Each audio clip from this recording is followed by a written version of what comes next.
I'm Jim Collison and live from the Gallup campus here in Omaha, Nebraska. This is Gallup's Called to Coach, recorded on October 17th, 2016.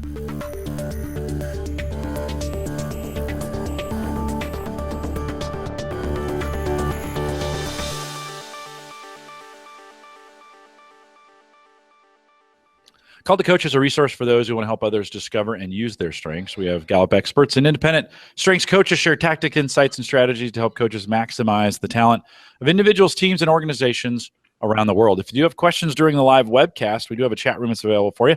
There's a few logged into the chat room right below the main video window. Just log in, bottom left-hand corner. Choose the guest account, put your name in where it says guest, and click log in. No need to create an account there. Best way to get your questions into the program. If you are listening to the recorded version or you're interested in custom strengths coaching solutions for small, medium, or large organizations, you can send us an email. Send that to coaching@gallup.com. Don't forget to visit the Gallup Strengths Center, just gallupstrengthscenter.com for all your coaching resources and StrengthsFinder training needs. You can also catch the video and now both streaming and downloadable audio for offline listening. Many of you are doing that as well, recapturing that time in the car, on a train, or on a plane, getting these webcasts in time when you normally be traveling. Great way to listen to it on your phone. We have all the links that are available to do that with. In fact, very easy links on our subscribe page. Just one click, it'll take you right to it on the device you are on. Head out to coaching.gallup.com. Jeremy Petrosini is our host today. Jeremy is an advanced learning and development consultant here. I can't find you on my sheet, Jeremy. I have lost you, but the good news is you're here today. And welcome to another Call to Coach. My name's in the phone book somewhere. It's not on my list. I don't know what happened to phone books, but yeah. No, Jim, I'm excited to be here. Yeah, based in Omaha and get to travel the world. Welcome back to many of you coaches that are familiar with this series, both Call to Coach and Theme Thursday. It's always fun to kind of just connect with you virtually and to hear from some of our coaches. As we track the number of people that have completed Strength Finder, we are rapidly approaching that 15 million mark. So as of this morning, we were 14,971,857 individuals. So close. Nice. Kind of cool. Yeah, we sure are. I think early December is kind of the latest prediction I heard. So kind of, again, as we approach that mark, it's exciting for us at Gallup. Again, Don Clifton said, wouldn't it be cool if we had 1 million people that knew their strengths? And now, again, we've kind of changed that to say, wouldn't it be cool if 1 billion people around the world knew their strengths? And again, to help do that, it's not about people just taking an assessment and seeing the top 5. It's about partnering with a network and a viral movement of a million coaches like yourselves who are going to help us impact the lives of those billion people. So we're here today with one of our coaches, Doug Wilks, who, like many of you, spent over a big part of his career, 20 years in corporate sales experience, and then kind of ventured out on his own to launch his own coaching consulting business. He is the founder and lead director of Strengths Launcher. StrengthsLauncher.com is where you can find out more about that organization. And I love the way, Doug, you say this, where you make group workshops fun, energizing, and most importantly, useful. For sure. Those are the 3 watchwords. I can't tell you, man, the number of workshops that either aren't fun at all, right? Or they just aren't useful. It's really fun, really interesting, but you go, all right, now let's get back to work. So I excited to hear more about that. And again, one of the cool things that you do that Gallup kind of beats the drum on as well is to really say, how do we tailor those, results-based growth? So how do we look at the numbers? How do we look at the impact, the fruit on the tree, if you will, that it has on individual, team, and organizational productivity? So, Doug, thank you for being here. I know you've worked again with Fortune 500 companies, startups, and have a lot to share. So, yeah, thanks for joining us. Absolutely. Glad to be here, Jeremy. So I want to kick off, Doug. I know you've watched plenty of these Call to Coaches. You were at our Coaches Summit as well this past summer. And one of the things that is always fun to hear, and when we initially even branded this broadcast as Called to Coach, is we just kept hearing from coaches saying, this is what I was made to do. So tell us a little bit of your story. Again, 20 years in corporate sales and now doing this. So give us a little bit of your journey. How'd you get here? Yeah, absolutely. Glad to do that, Jeremy. And again, excited to be here. It's funny. A lot of our strengths journeys started well before we ever actually took the assessment. Sure. And it's so fun once you take the assessment to look back in the rearview mirror and be like, God, at 10 years old, I was already doing this well before you have that assessment in front of you and it's crystallized for you. And Doug, real quick, what are your top 5? Yeah. So I'm That's your one, input. Number 1 is input. Yep. Maximizer, individualization, intellection, and connectedness. Awesome. Yep. So, but I'll spare you the 10-year-old stories and jumpstart at the college level. As a number 1 inputter, it was very natural for me to go into journalism and major in journalism. Got out of school, worked for an ad agency for a year, had an opportunity to go into sales at IBM, and just a fantastic experience. Their training and development program was just bar none excellent, and got to learn and meet and work with so many fantastic, super sharp people. And thanks to a guy named Gary Glowski, who was one of the best managers I ever had. He even kind of another example of pre-Strengths Finder knowledge or awareness. He was so good at tapping into people's innate natural strengths. And, they say more is caught than taught, and just learning so much from a guy like that, who was so good and so deft with helping take his sales team and the individuals on his sales team and put them where they could succeed, is always kind of the gold standard for me and for any kind of manager. But was with IBM for a few years, and then went from one of the world's largest for-profits to a nonprofit around 2000, also known as an internet startup. I had to do it 26, 27. I had to cannonball off the high dive and take an at bat in the startup world, and got to do a lot of different things in that arena that I wouldn't have had a chance to do otherwise. And then from there, went into the pharmaceutical arena, and probably took StrengthsFinder about 6-7 years ago.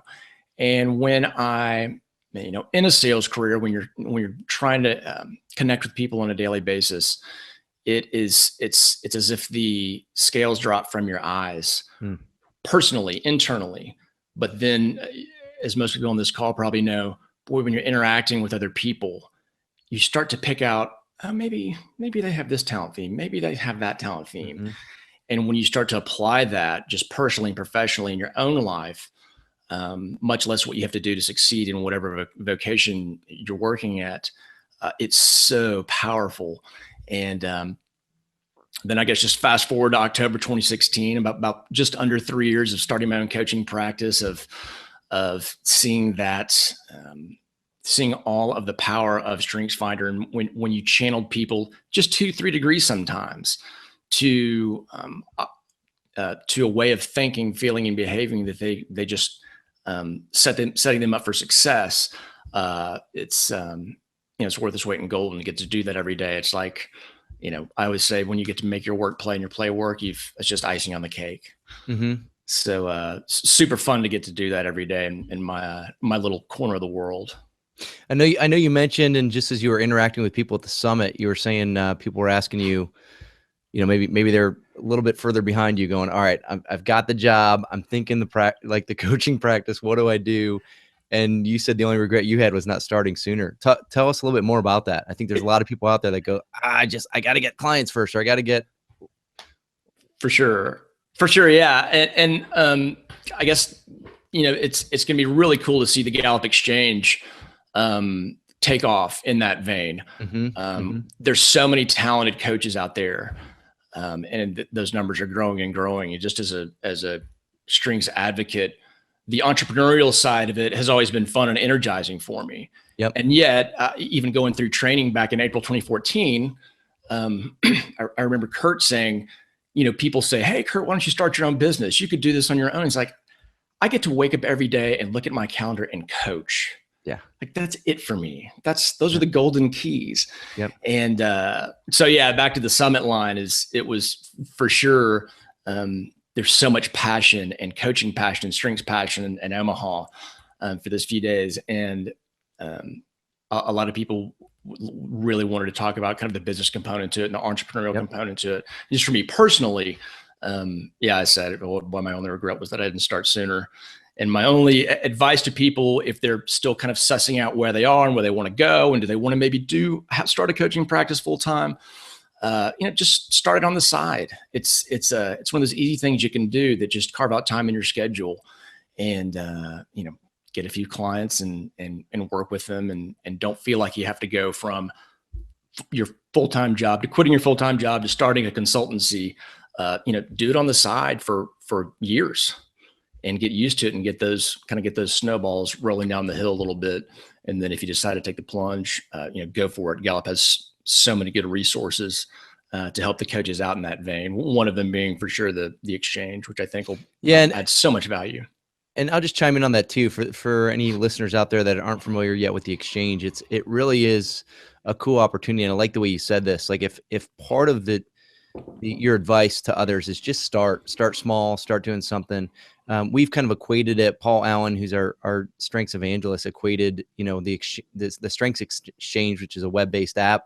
It's just this idea of saying, if I'm looking for coaches, or if I'm somebody that wants a coach, it's this platform that we can go find it. Almost Uber-esque is kind of the language we've been using, that if I'm standing on the corner of, a street corner in Washington, D.C. and need a ride to the airport, I don't need to flag down a cab. I just pull out the app and boom, it's there. So the same thing in the world of coaching is to say, how do we find each other? And it's interesting how many Uber drivers, for those of us that have used Uber, how many Uber drivers, it's not their full-time gig. It's kind of like, hey, I'm just doing this and making a little money on the side or extra. And that same thing, like you said, if we could just begin to coach a few people a week or whatever it looks like. And that piece that you said that I hear from so many coaches, when it's your passion, when you see the opportunity in others, when you see that you're really helping them, it's almost a hobby. It's not that you're working 10 extra hours a week. It's like, that's what I get to do for fun instead of playing golf or, playing guitar. I see the guitar over your shoulder, right? It's totally. Like, that's right. Coaching, rhythm, not lead. I don't have lead shot. Yeah, there you go. All right. I'm with you. For sure. So to coattail on what you said just then, another piece of advice I'd give for coaches, you're kind of dabbling in the, how do I get this thing off the ground? Boy, it just goes without saying, process it through your strengths filter. I mean, my number 2 is maximizer. That gets worked every hour of every day. Yeah. So, process a potential coaching practice through your own talent themes, and boy, it'll really start to make sense for you. Yeah, no, that's great. I know, and you got to experience this too at the summit, that we kind of launched off the entire event saying, again, as coaches, it's not about us, it's about the people we help. And so when you're thinking about stories of people you've impacted, I know you had shared with me too, kind of the top 5 deathbed regrets, right? That kind of come into play. Talk to us a little bit, I guess, just kind of share your perspective on coaching and the impact that it's able to have. For sure. I think we joked about there's when I'm 90, I'll still remember these 2 responses from me that I had after a strengths engagement. The first kind of internal strengths finder workshop I ever did was in the pharmaceutical arenas for a sales team, and didn't have I wasn't certified at that point. I just kind of did a makeshift, PowerPoint presentation and did some cool things that I thought would make the material resonate for everybody. Totally just my own making.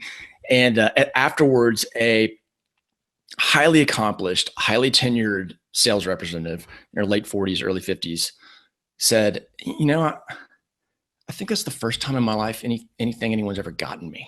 Huh. And it's like, oh, wow, I will never forget that.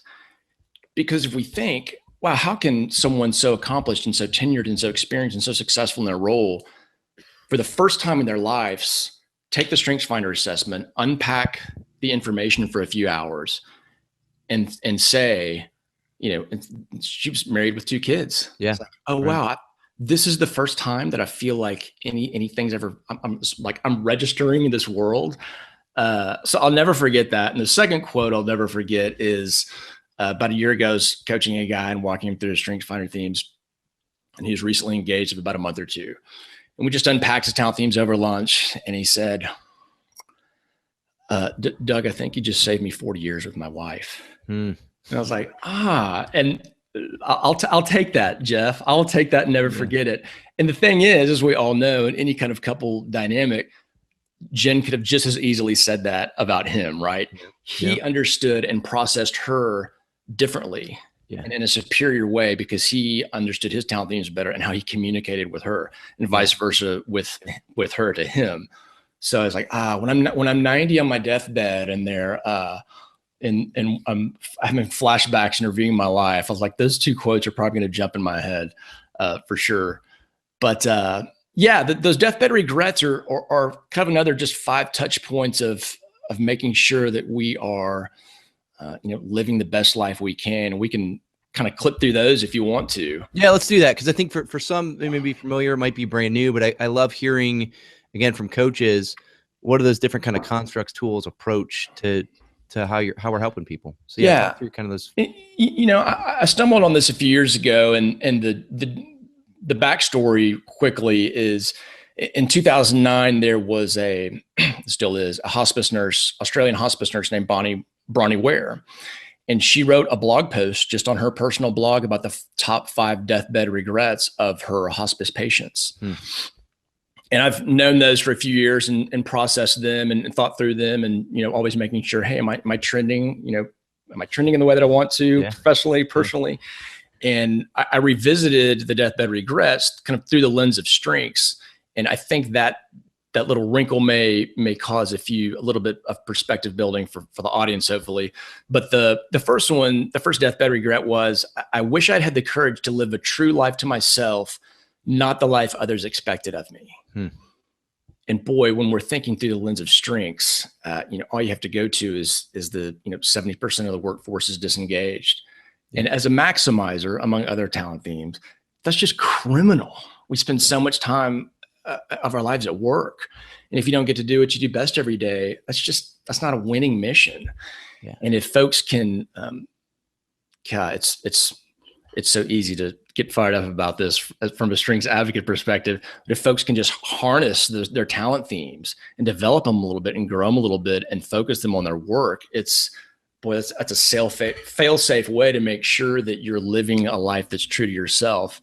And, we can all look back over our lives and probably see some very well-meaning, well-intentioned people, parents, professors, teachers who said, yeah, maybe you should try this, or maybe you should try that. And you're thinking, I don't care a flip about economics. I want to write. I want to let me be an English major. That's where I'm on fire. That didn't happen to me, but I'm just picking majors and vocations out of the air. So for sure, that strength spoke to me loud and clear on that one. The second one was, and I found this fascinating in Bronnie's post. She said every male, she was a hospice nurse for 8 years, every male said this to her. I wish I hadn't worked so hard. And when I thought through the lens of strengths on that one, and be curious to hear what your Jim have to say on this one, but strengths helps us work smarter. Yeah. And boy, if you can harness the way you naturally think, feel, and behave in your job role, there's room to turn that 12 or 14 hour a day into a 12 or 10 hour day. And you may not make every T-ball game, but you may make 90% of them. And so if you can harness your talent themes and be conscious of them and consciously figuring out ways to apply them at work, it helps us work a lot smarter. And, we're all working hard, 24/7 jobs, making it happen. But the efficacy that one can achieve if they're applying their talent themes with intentionality can hopefully address that. I wish I hadn't worked so hard to regret. I hear too in that, Doug, and almost kind of weaves into that first one where you talked about 70% of the workforce not being engaged. If that first one is, again, wishing I had the courage to live the life I want to live instead of the demands everybody else put around me, who people think I should be, when they think I should show up to work or go home. I know all these components that weave into the, why are we working so hard? I love the way Don Clifton, would always simply say, our job, and especially as coaches and with strength finders, to help people be the best version of themselves that they can be. So it's a little bit, and I started working on this blog post that I haven't launched yet, but it'll probably pop up on the Strengths Coach website, but about role models and rainbows, and kind of the idea of the things that distract us, the role models of I need to be like them, or the rainbow of if I could just, it's kind of that whole big dream it and believe it and it will happen. And growing up in Cleveland, Ohio, that, I quickly figured out in life that's not true. That's not true. Although Go Tribe, they won their first game last night. But we'll see how that pans out. Well done. Now that I said that, they'll lose the next 3. But anyways, but that whole idea of saying when work, when you're playing your strengths, when you're engaged, work does become fun, and it doesn't become I work so hard, I gave up the things I love in life. It's again, at Gallup, we talk about work-life integration. versus work-life balance. And even in our new study on women that we just launched on Tuesday, this idea of women want a workplace where they get to do what they do best. They'll actually take a workplace and work environment where they have some flexibility and get to play to their strengths versus one that offers more pay because they understand the importance of fighting for that. And I love even just that insight. You wonder if there's a deeper study there for men. Do we not have the same courage that women do? Do we follow the paycheck? And then we're trying to be something, that others want us to be instead of just being our true self. For sure. And to that point, boy, I can't open up a browser without seeing another study about millennials and their approach to the workplace. Yep. And well-being there's no comparison. My folks are in their 70s, and there was certainly that mentality of, hey, 35 years, get the gold watch, get the plaque, right off into the sunset and retire and do my deal. And it's just not that way anymore. And so all the more important for us to be cognizant of the way that we can, work smarter and apply our strengths. So yeah, I'm totally tracking with you there. Yeah. Okay. So first regret, courage to live my true self. Second was wish I hadn't worked so hard. Third regret. Yeah. And then the third one is I wish I'd had the courage to express my feelings. And this one wasn't, I don't have empathy. I don't have empathy. Hi. Boy, I tell you what, me neither. Jim Clifton was, I think it's 34 for him too. I was like, it's 34 for me too. All right, I'm in good company. For sure. I wish I had the courage to express my feelings. This one was, I had to kind of unravel this one a little bit, but when I thought it through, we think of the strengths domains, and it's a great way for us to organize 9-10 of the talent themes. Yep. Execution, relationship building, influence, and strategic thinking. And when you think about it, even if you have a strategic thinking theme, that can leapfrog over to the other 3 domains very easily. I say very easily. Sometimes you have to be a little creative about it. But when it comes to expressing our feelings, and you can take any talent theme and just with a little thought and a little creativity, find a way to use that as a springboard to improve your communication. Yeah. Even the less obvious ones. If you just think it through and spend 5 minutes in a chair with a pen and a pad, you can unpack some of the less obvious talent themes. And we're like, I don't want to be 90 on my deathbed thinking, I wish I had the courage to express my feelings for people. All right. Think through that third regret through the lens of the filter of your strengths, and figure out a few ways where you can you know what? That would come much more naturally to say it that way, or to do it that way, to express myself that way to the people I care about.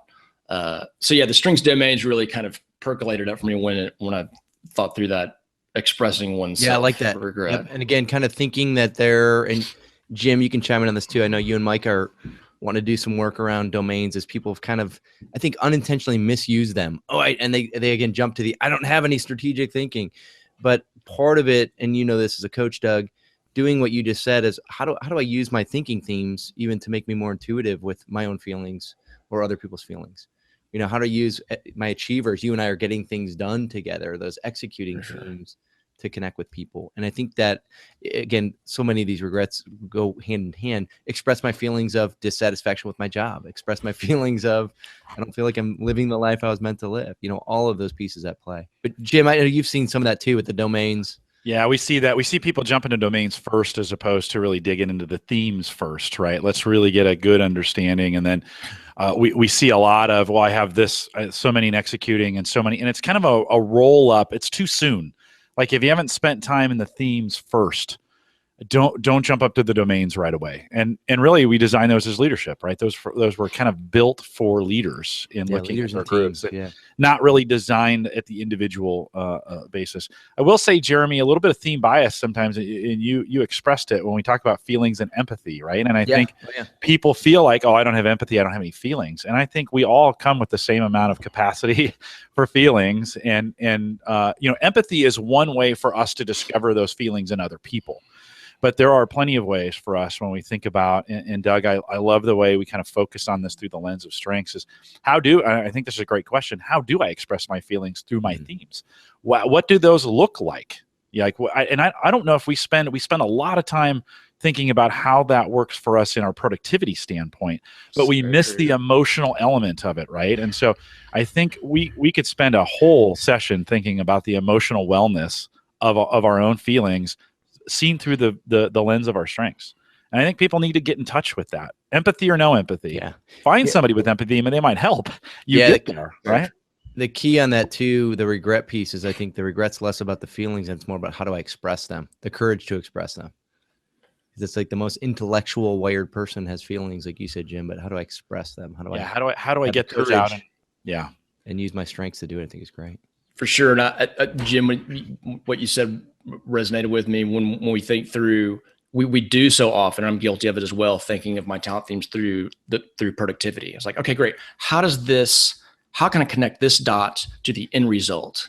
With the old Drucker, what we measure, I'll butcher it, but we measure, what is it? Help me out. What's the Drucker quote? We measure what matters. Yeah, we measure what matters. I said the matters part. Yeah, thank you. We measure what matters. Like having that ping pong run in our head every day is like, we measure what matters. Gotta 6 o'clock hits. I gotta have this crossed off. I have to have this box checked. So it's so guilty of like slipping into that talent themes through a productivity lens, but there's such a powerful emotional component to it. Yeah. Well, there's a great question of how does that make you feel? Like when we're discussing these themes, how did you feel in that moment? Right. And I think there's a great coaching question. Yeah. What are you feeling right now? Yeah. How does that make you feel? We give people permission to say it out loud. Yeah, that's good. For sure. And having empathy a bit lower on the spectrum, the individualization for me really shines through when it comes to connecting with people. And I was thinking through this the other night.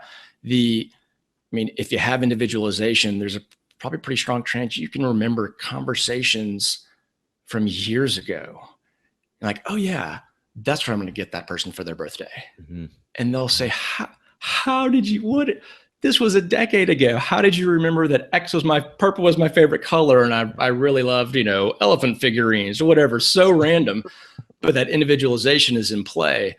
So great point about the emotional element to it, that if you listen, let's not be so quick to discount if empathy, quote unquote, is lower on our talent theme list, that we can't make up for it. Just theme bias. It's totally. Right? We sometimes we get really quippy on these themes. We boil them down to a sentence and then we say it over and over and over again. And that's not a bad exercise for coaches, but it's so much deeper than that. And so while it's a good start, it's not the end. And so we see that. So Jeremy, thanks for letting me chime in on that. So the 5 regrets then, and again, I love this conversation where we're going with it, because again, it's so rich to think about. If these are things people are expressing, I wish I would have had more of this in my life. Again, that first one, living true to myself. Second, didn't work so hard. Third was express my feelings. What's the fourth? Yeah, and the fourth one is, I wish I'd stayed in touch with my friends.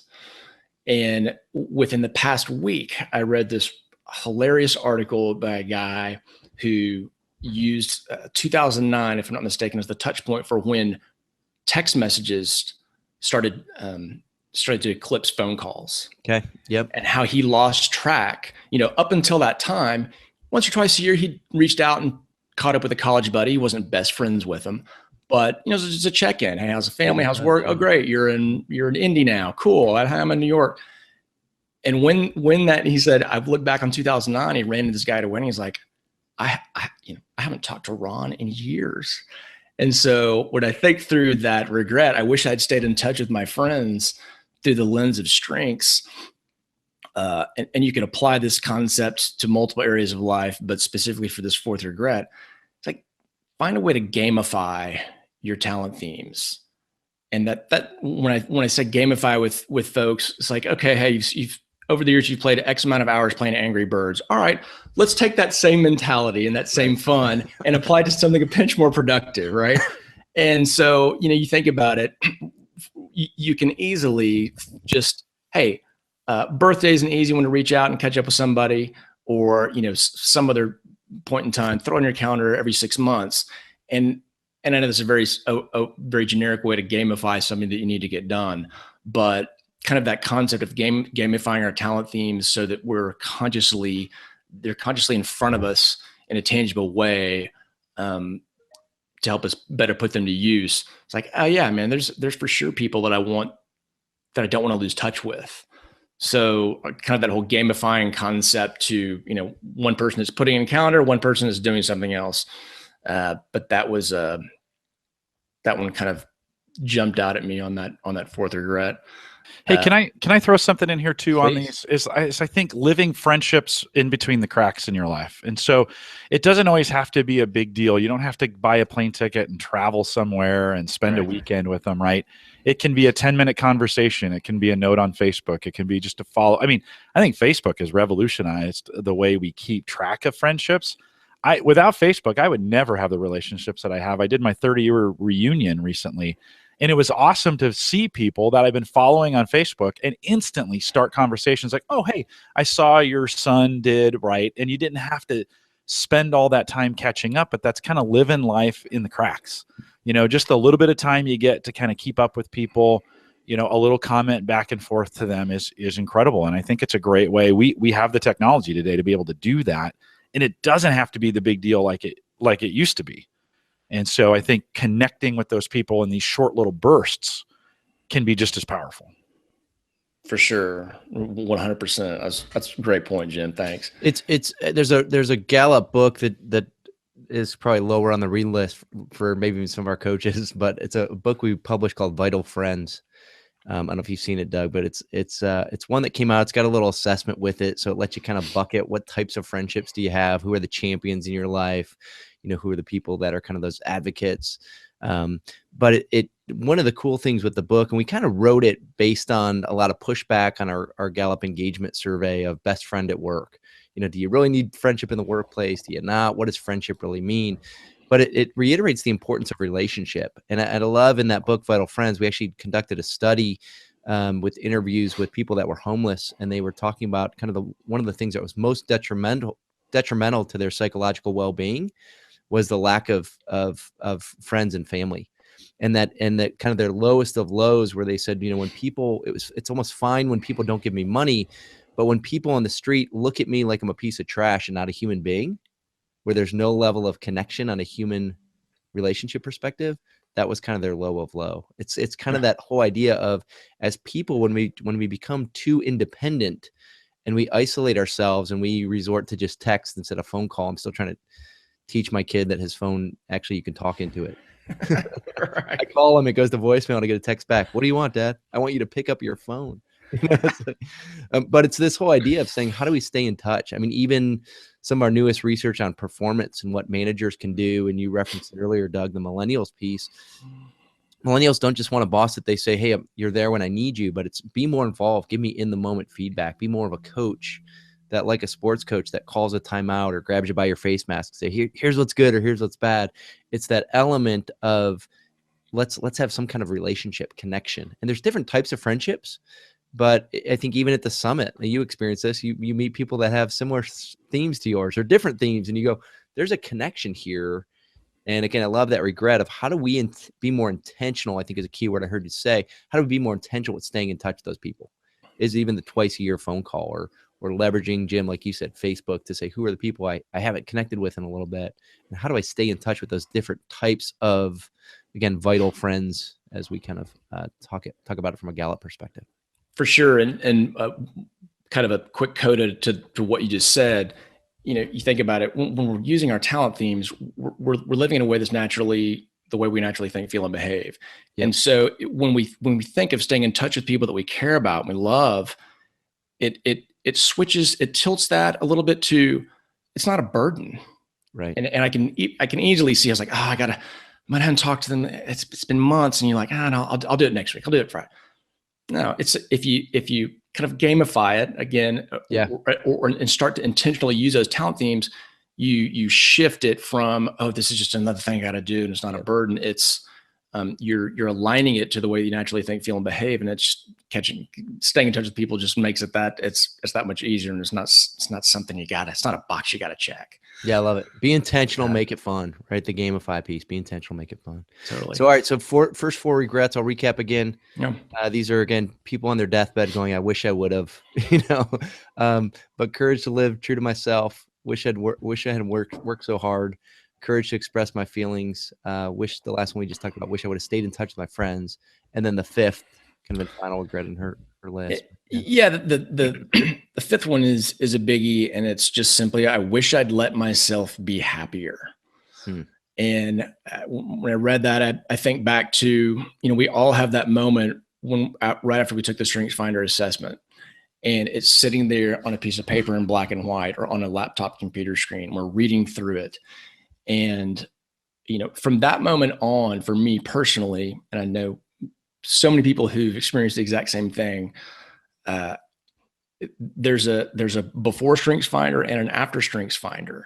And when you have that action guide in front of you, it's crystallized. Yeah. And it's there, and it's like, oh yeah, yes, another yes. Like it all pieces fall into place.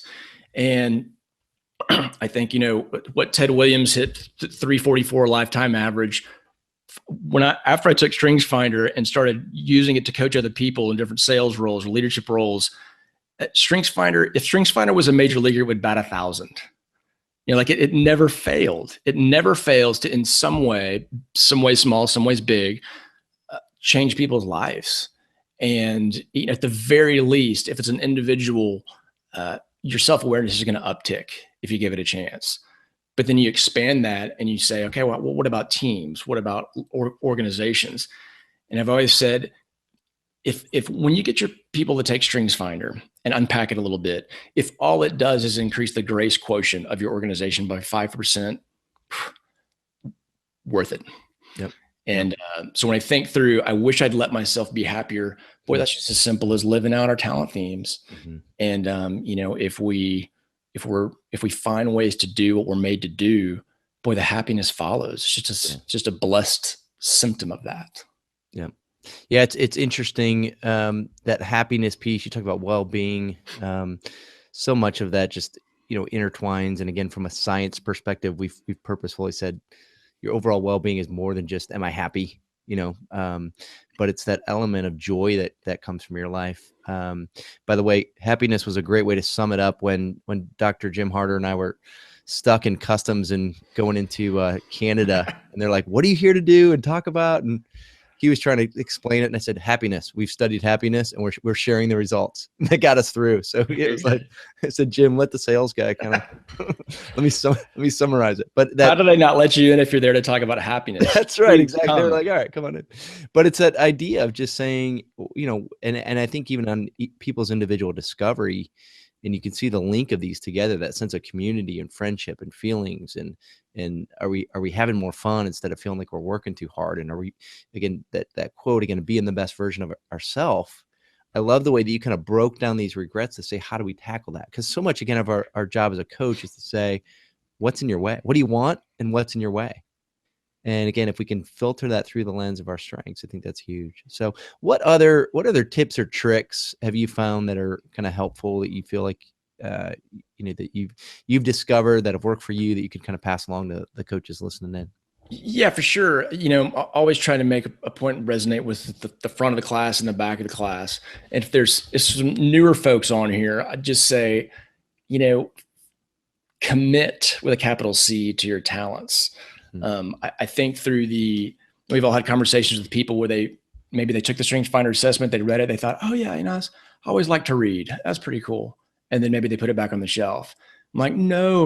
We have to, again, self-awareness uptick for sure. Yeah. But let's unpack that. There's gold in them there hills, right? And it's like, boy, if you're sitting and watching the 10 o'clock news and you hit the quick picks and you have a $10 million winning lottery ticket in your hand, you don't say, oh yeah, well, we'll cash that later. No, like you take it and you own it. And it's like, those are your StrengthsFinder. That's you. So, commit to it with a capital C, for sure, individually. And then certainly for coaches and helping other people unpack theirs. And then secondly, I'd just say, being very cognizant of, if there are gaps, and we all have them, we all have power, we all have an edge, find someone to partner with, just kind of the tried and true. Don't let a weakness cripple you and kneecap you. If you see it consistently holding you back, seek out someone, friend, family, relative, business partner, colleague, manager, whomever, and, work it through with them. So it's not, crippling you, whatever you're trying to achieve. And then, thirdly, the old, boy, just have fun.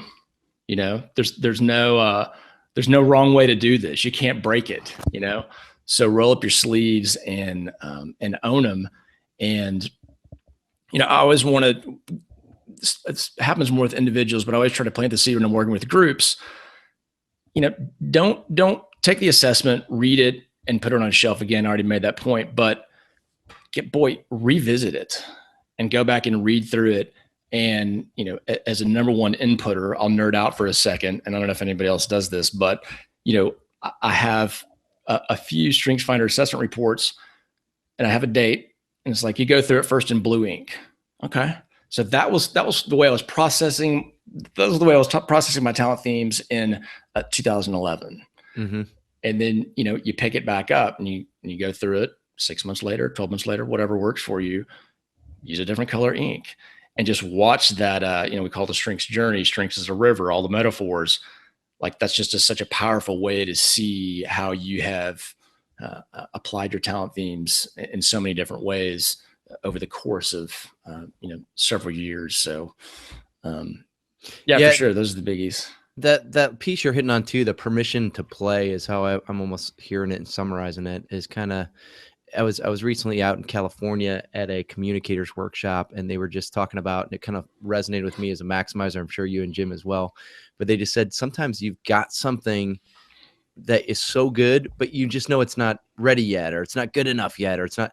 And they're like, you're robbing that. It's your lottery ticket thing. You're robbing that from the world. So it's like, man, just play around with it, test it out, throw it out, especially, if you've got ideation or other thinking, like throw it out. Hey, here's something I'm thinking about, or here's something I heard, or here's something, but for people to just have permission to play around with it, I'm testing this out. What does it mean? Again, it gets them kind of off their seat and almost back to where you started your journey of saying, just start coaching. So for sure. Good. Jim, questions from chat? Yeah. And I'd say too, let me just add to that, start small and iterate. I think oftentimes we try to our systems start too big, and we have big dreams, but ease your way into them, get them started, start them small, iterate, move on to the next, grow them as we go. As maximizers, that's a great exercise, I think, for maximizers, because you get to make changes and updates and fix things in small problems, which are easier to do, less hassle. And then, over time you can grow it, to the right size. So Judy had asked this question, Doug, do you conduct workshops around regrets, or have you thought about weaving this content into workshop material? Yeah, you know what? Implicitly, it's probably snuck its way, and it probably sneaks its way into workshops more than I realized until I officially kind of went through this exercise on my own for today. I don't have any regret-specific workshops, but boy, thanks for the idea. I'll send you the referral fee. Yeah, it'd make a great worksheet, to be honest with you, and listing these and then kind of working through and having the discussion. You could pair people off, have them talk about this, and this is an hour worth of, and then thinking about it through the lens of strength. So I've got this. How do I think about it? How do I feel about it? How am I going to work through this? What could I apply directly to it? Yeah, absolutely. And I'll, if that's something you guys would like, maybe throw it on the, just to offer as a tool. I could put it on the Facebook Call to Coach page, Jim, maybe just a couple kind of Kickstarter bullet points to maybe help people sift through it. And we know as well as anyone, if you process this, boy, once you release this out in the community, they can take it and when they work it through their own talent themes, it becomes, could become something, it will become something more meaningful to them individually as they process it through their talent themes, for sure. Yeah, one of the things is I've gone out and spoken in the college communities on college campuses, and I work with these college students. I've kind of come to these go-to reports, many of them right out of our kits, that have been great for me. And so I know them, I know them inside and out. I can pull them in on a quick basis. I can go in, really work through those items. I could see this being one as you think about, some workshops that you're doing around maybe financial planning or because we get in that midlife area, and these questions really become important as we hit those 30s and 40s. And we could think about even tying that together with some financial well-being ideas, and that could really start churning up some things with people. But to have that form, I love that idea. So if you're not a part of our Facebook group, head out to Facebook and search Call to Coach, or you can go to the coaches blog, go to coaching.gallup.com, look in the resources tab, and all our Facebook groups are there. Just ask to be ask for the invite and we'll let you in. So Jeremy, back to you. Yeah, no, that's great. I love the ideas. And again, even just thinking of, as you post that out there too, Doug, it's like, there's so many different places we can go. I think this is part of almost the relationship piece you were talking about, is how do we network together as coaches? It's like, I could see it as a great individual coaching question. Hey, what's something at this stage of your life, what's something you regret, and what's something you don't want to regret when you're laying on your deathbed? But almost just kind of self-reflection, or in a workshop to let them do some self-diagnosis. And then you've got the data, at least from Bronny's standpoint, to say, here's what one person discovered and heard a lot of, but so much good stuff there. So Sure. good. Any other thoughts, Doug, that you have? I mean, anything else that just top of mind for you that you feel like? Yeah, I'd say one thing that occurred to me, and kind of thinking back through the 5 key regrets and strengths, and when we're dealing with organizations, the Gallup research is so strong, and we can talk about the concepts and our opinions about a talent themes all day, but the hard and fast research is so strong that Gallup's put together. And so, we know that, hey, if you take strengths finders and have a strengths-based culture, your productivity is going to go up. Your profitability is going to go up. Your turnover is going to go down. You're going to have less absenteeism, and drum roll, you're also going to have less workplace injuries. So you have this great macro, these great 5 macro bullet points. Okay, we'll kind of laser focus for an N of 1 on that as well. And you think, okay, wow, do I want to be more productive? Yeah. It's like, could I stand to maybe, make a little more money in my, as a real estate agent or whatever? Yeah. It's like, maybe could I, you sift through some of those macro points from the Gallup research and apply them, apply them on the macro level. Really powerful. And now as I kind of process some of the research even more on the regrets, like there's, so many powerful game-changing, actions we can take as we try to live out our strengths. So yeah, I love it. Yeah. Sure. So much of it is starting the conversation, right? Starting the conversation. And if their data can help us do that, not just at a broad level, but at a specific individual level, I think that's huge. So good. This has been great, man. I appreciate you taking the time to share with 100%. Us. I look forward to seeing that blog post too. That'll be great. So Jim, you want to talk next steps? Yeah, Doug, I'll say thanks again. You bet. Thank you. Great having you on here. It's always good to hear from the coaches. I think you just gave a great practical workshop that coaches can jump in on. We'll take this to the Facebook group and maybe tease it out a little bit. Some great discussions around it, and I think always great questions to ask. So thanks for adding to the value of our coaching community in the process, and great to have you on. Thanks for saying yes a month ago or 2 when I asked you to come on. Thanks for saying that's all right. Yeah, glad to do it. I had fun.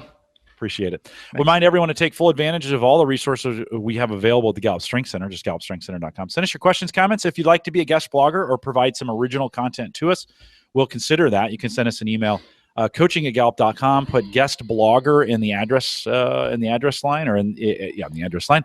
But we'll consider that for submission to the coach's blog. Don't forget, out at the coach's blog, you can get access to our Facebook group, YouTube page, all the iTunes and RSS feeds, our iPhone and Android apps. Everything that we have out there is available. It's a pretty powerful site, coaching.gallup.com. The registration now is open for the summit for 2017. So if you're listening to this anytime between now and July of 2017, you might want to get registered for the summit. Just go to CliftonStrengthsSummit.com, and all the details that are about the early bird pricing is in effect until the end of October. So if you're thinking of getting in at the lowest possible price, for everyone, it's available right now. Head out to CliftonStrengthsSummit.com. And all the courses for the summit, which come with a 15% discount, I think, on those, are available as well. If you go to courses.gallup.com and look for those courses that'll be done during the summit, you can get a discount on the courses. All that stuff is available 9 months ahead of time. Yay. Yeah, so we didn't quite give you that much time left. It was like, there's going to be a summit next month. Exactly. So I'm pretty excited that we're way out ahead of the game this year. And so great job for the team for getting that done as well. If you found this helpful, and I'm sure you did, we'd ask that you please share it. And with that, we'll say thanks to everyone for joining us today. And we'll look forward to the next call to coach. And with that, we'll say goodbye, everybody.